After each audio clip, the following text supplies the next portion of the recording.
The moment you drive a brand new car off the lot, you lose $5,000 instantly. Not over time, not slowly, right now. But here's the crazy part.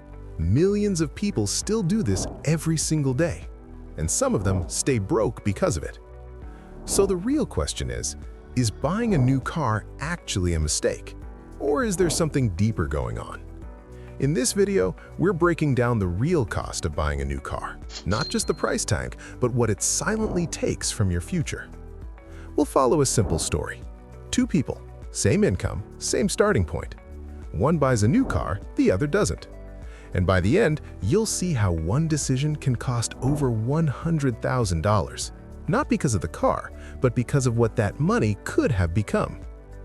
Now pay attention to this, because this changes everything.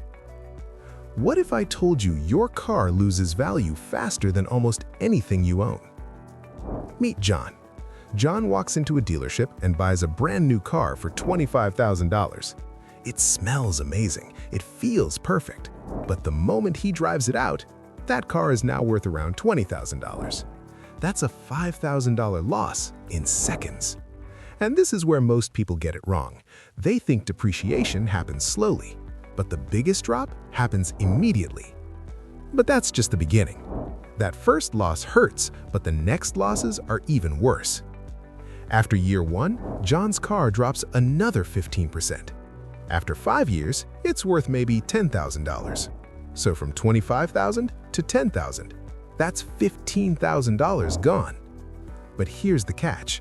John doesn't feel it happening. No notification, no warning, just slow, silent loss.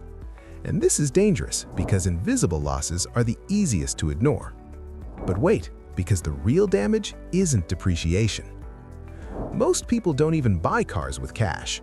John didn't pay $25,000 up front, he financed it. Monthly payment? $520 for 5 years. Sounds manageable, right? But here's the reality. Over 5 years, John pays about $31,000. So now, he didn't just lose $15,000 in depreciation, he also paid $6,000 extra in interest. Total cost? $21,000 lost. And this is where things get brutal. He's paying full price for something losing value every day. But someone else used that same money very differently. Meet Mike. Same money, different decision. Mike also had $25,000, but instead of buying new, he buys a reliable used car for $10,000. No massive depreciation, no huge loan. That leaves him with $15,000. Now pay attention to this. He invests that $15,000. Let's say a simple 8% annual return.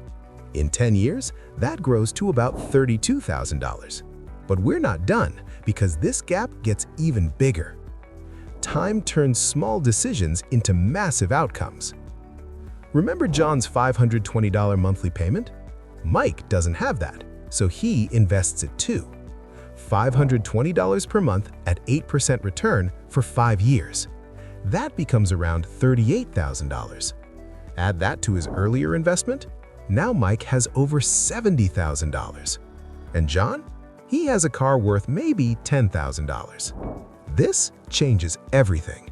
Same starting point, completely different future.